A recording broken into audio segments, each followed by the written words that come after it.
నమస్కారం సార్. నమస్కారం అండి.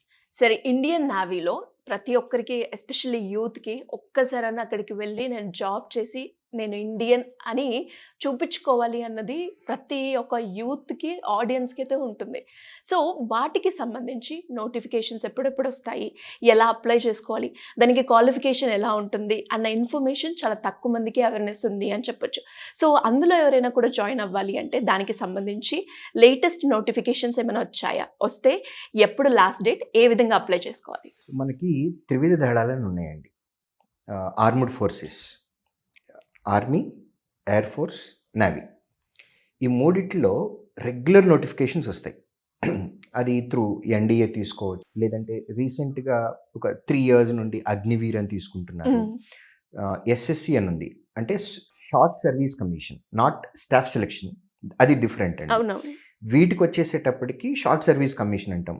దాని రిక్రూట్మెంట్ కూడా అదొక బ్యూటిఫుల్, అది కూడా మనం ఒక వీడియో చేయాలి. Definitely. ఎందుకంటే ఇంటర్మీడియట్ అయిపోయిన తర్వాత ఇంటర్మీడియట్ మార్క్స్ని బేస్ చేసుకొని ఎవ్రీ ఇయర్ 400 మెంబర్స్ని సెలెక్ట్ చేసుకుంటారు.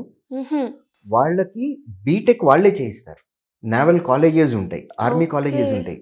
400 మందిని ఎవ్రీ ఇయర్ తీసుకుని వాళ్ళని చదివించేటప్పుడే, బీటెక్ చదివించేటప్పుడే 25,000 రూపాయలు ప్రతి నెల స్టైఫండ్ ఇచ్చి మరి బీటెక్ చేయించి ఆ తర్వాత ఆర్మడ్ ఫోర్సెస్లోకి తీసుకుంటారు. That's a very good notification.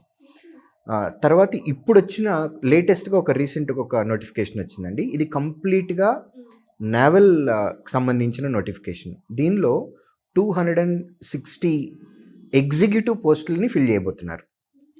ఈ 260 ఎగ్జిక్యూటివ్ పోస్టులను ఫిల్ చేసేదానికి ఎగ్జామ్స్ ఏమీ లేవండి. కేవలం వాళ్ళు గ్రాడ్యుయేషన్లో వచ్చినటువంటి మార్క్స్ని బేసిస్ చేసుకొని ఫస్ట్ స్క్రీనింగ్ చేస్తారు. స్క్రీనింగ్ అంటే టెస్ట్ ఏమీ లేదు.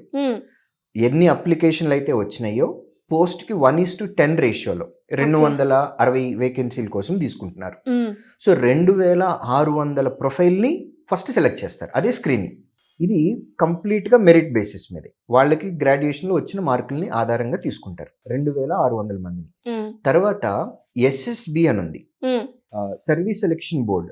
వీళ్ళు ఇంటర్వ్యూ చేస్తారు. ఈ ఇంటర్వ్యూ చేసిన తర్వాత ఫిజికల్ ఫిట్నెస్ ఉన్న వాళ్ళని 260 మెంబర్స్ని ఫైనల్గా సెలెక్ట్ చేసుకుంటారు. దీనికి జీతం కూడా 1,25,000 రూపాయలు ప్రతి నెల ఎంట్రీ లెవెల్ అండి. 1,25,000 without any exam, just by screening, interview and physical fitness. దీనిలో కొన్ని కండిషన్స్ ఉన్నాయి. ఏజ్ లిమిట్ ఒకటి ఉంది, ఒక్కొక్క పోస్ట్కి ఒక్కొక్కలాగా. తర్వాత కంపల్సరీగా బ్యాచులర్ అయి ఉండాలి. అమ్మాయి అయినా సరే, అబ్బాయి అయినా సరే, ఎవరైనా సరే అన్మ్యారీడ్ పీపుల్ మాత్రమే దీనికి ఎలిజిబుల్. అప్లై చేసే టైంకి అన్మ్యారీడ్ అవ్వాలి. తర్వాత సెలెక్షన్ అయిపోయిన తర్వాత మ్యారేజ్ చేసుకోవచ్చు, that's a different story. But ఇప్పుడు మాత్రం అన్మ్యారీడ్గానే ఉండాలి. మెన్ అండ్ ఉమెన్ వాళ్ళు అప్లై చేసుకోవచ్చు. వీళ్ళకి 2 years పాటు ప్రొబేషన్ పీరియడ్ ఉంటుంది. ట్రైనింగ్ కూడా వాళ్ళే ఇచ్చేస్తారు. సర్వీస్ మొత్తం కూడా ఇది షార్ట్ సర్వీస్ అండి. ఇది 12 సంవత్సరాలు వీళ్ళే సర్వీస్ చేయాలి నేవీలో. 12 సంవత్సరాల తర్వాత 2 years ఎక్స్టెండ్ చేసుకునే ఛాన్స్ ఉంది.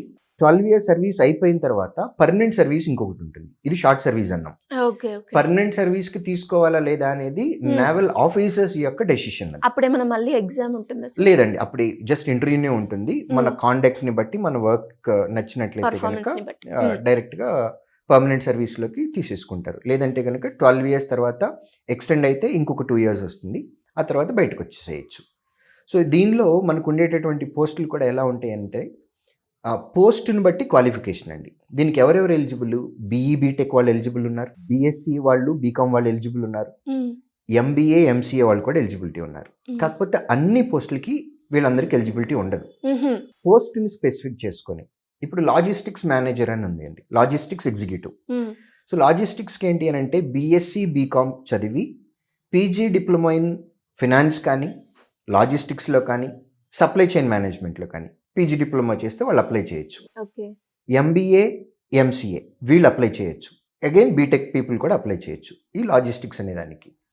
సో ఎందుకంటే సబ్మెరైన్లో మనము 6 months అలా ట్రావెల్ చేయడానికి వెళ్తున్నప్పుడు లాజిస్టిక్స్ మేనేజ్మెంట్ కావాలి. తర్వాత పైలట్కి కొన్ని పోస్టులు ఉన్నాయి. అదేవిధంగా సబ్మెరైన్ ఎలక్ట్రికల్ ఉంది, సబ్మెరైన్ ఇంజనీర్ కూడా ఉంది. వీటికి రిక్రూట్మెంట్ జరుగుతుంది. తర్వాత ఎగ్జిక్యూటివ్ పోస్టులు ఉన్నాయి. ఇది కంప్లీట్గా ఆఫీస్ అడ్మినిస్ట్రేషన్. తర్వాత ఏటీసీ, ఎయిర్ ట్రాఫిక్ కంట్రోల్, మనకు షిప్ వెళ్తూ ఉన్నప్పుడు రూట్ మ్యాప్ చూసుకోవటము, అదేవిధంగా నావీకి సంబంధించినటువంటి ఎయిర్ క్రాఫ్ట్స్ ఉంటాయి, కొన్ని చాపర్స్ ఉంటాయి, వీటి ఎయిర్ ట్రాఫిక్ కంట్రోల్ చేసుకోవటానికి కొన్ని పోస్టులు ఉన్నాయి. సో ఇలా నావీలో ఉన్నటువంటి ఎగ్జిక్యూటివ్ వేకెన్సీస్ ఏవైతే ఉన్నాయో 260 వేకెన్సీస్ని ఇప్పుడు ఫిల్ చేయబోతున్నారు. ఇవి మొత్తం 3 రకాలుగా ఉంటాయండి. ఒకటి టెక్నికల్, రెండోది ఎడ్యుకేషన్. ఎడ్యుకేషన్ అంటే నావీలో ఉండేటటువంటి ఆల్ డిపార్ట్మెంట్స్కి ట్రైనింగ్ కూడా ఉంటుంది. నావల్ డిపార్ట్మెంట్స్లో డిఫరెంట్ డిపార్ట్మెంట్స్కి ట్రైనింగ్ ఆన్ అండ్ ఆఫ్ జరుగుతూనే ఉంటాయి. ఆ ట్రైనింగ్ ఇచ్చే ఎగ్జిక్యూటివ్స్ని కూడా ఇప్పుడు రిక్రూట్ చేసుకుంటున్నారు. సో దాన్ని ఎడ్యుకేషన్ డిపార్ట్మెంట్ అని అంటున్నాం. అదేవిధంగా ఎగ్జిక్యూటివ్ అనేది కంప్లీట్గా మనకి ఆఫీస్ అడ్మినిస్ట్రేషన్కి సంబంధించినటువంటి. సో ఇట్లా 3 రకాలు ఉన్నాయి. వీటన్నిటిలో డిఫరెంట్ పోస్టులను బట్టి మొత్తం 260 వేకెన్సీస్ని ఫిల్ చేయబోతున్నారు. దీనికి లాస్ట్ డేట్ టు అప్లై ఇవాళ ఫిబ్రవరి 21. కరెక్ట్గా ఇవాల్టితో కలుపుకొని ఇంకా 4 రోజులే టైం ఉంది. ఫిబ్రవరి 24వ తారీఖు లోపు ఆన్లైన్లో అప్లై చేసేసుకోవాలి. కానీ అప్లై చేసేటప్పుడు వాళ్ళ డీటెయిల్స్ చాలా కేర్ఫుల్గా ఇవ్వాలి. ఎందుకంటే రైట్ చేయడానికి, ఎడిట్ చేసుకోవడానికి ఛాన్స్ ఉండదు. ఒక మనిషి ఒక్కసారి అప్లై చేయాలి. సెకండ్ అప్లికేషన్ పడిందంటే క్యాండిడేచర్ డిస్క్వాలిఫై అవుతుంది. So we have to be very careful. Apply చేయాలి అని అనుకుంటే www.joinindiannavy.gov.in ఈ వెబ్సైట్లోకి వెళ్ళి ఫస్ట్ రిజిస్ట్రేషన్ చేసేసుకొని వీళ్ళ డీటెయిల్స్ అన్నీ ఫిల్ చేయాలి. ఆ ఫిల్ చేసేటప్పుడు ఏ పోస్టులకు అప్లై చేస్తున్నామో చెక్ బాక్స్ ఉంటుంది, దాన్ని సెలెక్ట్ చేసేసుకోవాలి. వీళ్ళకి వచ్చినటువంటి గ్రాడ్యుయేషన్లో వచ్చినటువంటి మార్కుల్ని బేస్ చేసుకొని మాత్రమే వీళ్ళకి ఉద్యోగాలు వస్తాయి. అయితే ఇక్కడ ఇంకొక అడ్వాంటేజ్ కూడా ఉంది. ఫైనల్ ఇయర్స్ చదువుతున్నటువంటి స్టూడెంట్స్, ఫైనల్ ఇయర్ అంటే ఇప్పుడు బీటెక్ 4th ఇయర్లో ఉన్నారు, ఫస్ట్ సెమిస్టర్ ఆల్రెడీ అయిపోయింది, ఇప్పుడు సెకండ్ సెమిస్టర్ జరగాలి. ఇటువంటి స్టూడెంట్స్ కూడా అప్లై చేయొచ్చు. సో ఇప్పుడు బీటెక్ వాళ్ళు అని అనుకోండి, 7 సెమిస్టర్స్లో వచ్చినటువంటి మార్కుల్ని కన్సిడర్ చేస్తారు. బీటెక్ ఆల్రెడీ కంప్లీట్ అయిపోయింది అని అనుకోండి, 8 సెమిస్టర్స్ మార్క్స్ని కన్సిడర్ చేస్తారు. పర్సంటేజ్ క్యాలిక్యులేషనే కాబట్టి 7 సెమిస్టర్స్కి వచ్చిన పర్సంటేజ్ కంప్లీట్ అయిపోతే 8 సెమిస్టర్స్కి వచ్చినటువంటి మార్క్స్. ఒకవేళ ఎంసీఏ స్టూడెంట్స్ అని అనుకోండి, కంప్లీట్ అయిపోతే 6 సెమిస్టర్స్, ఇప్పుడు ఫైనల్ ఇయర్లో ఉన్నారు అని అనుకుంటే 5 సెమిస్టర్స్. వీటిని పర్సంటేజ్లో కన్వర్ట్ చేసుకొని మెరిట్ బేసిస్లో ఉన్న వాళ్ళకి ఇంటర్వ్యూ కండక్ట్ చేసి ఫిజికల్ ఫిట్నెస్ చెక్ చేసి జాయిన్ చేసేసుకుంటారు. Great sir. అండ్ నిజంగా ప్రతి ఒక్కరికి కూడా ఇది ఒక మంచి ఆపర్చునిటీ. అండ్ దాంతోపాటు ఎగ్జామ్ లేకుండా మన పర్సంటేజ్ని బట్టి వాళ్ళు తీసుకుంటున్నారు అంటే అది ఇంకా పెద్ద ఆప్షన్ అని చెప్పొచ్చు. దీనికి సంబంధించి ఇంకా ఎవరికైనా కూడా ఎలాంటి ఇన్ఫర్మేషన్ కావాలి అంటే ఏ విధంగా మిమ్మల్ని అప్రోచ్ అయ్యే ఛాన్స్ ఉందంటారు సార్? స్క్రీన్ పైన కనపడుతున్న నంబర్కి కాల్ చేస్తే దీనికి సంబంధించిన ఇంకా ఏమైనా డీటెయిల్స్ కావాలంటే మేము చెప్తాం. Thank you sir. Thank you so much. Thank you.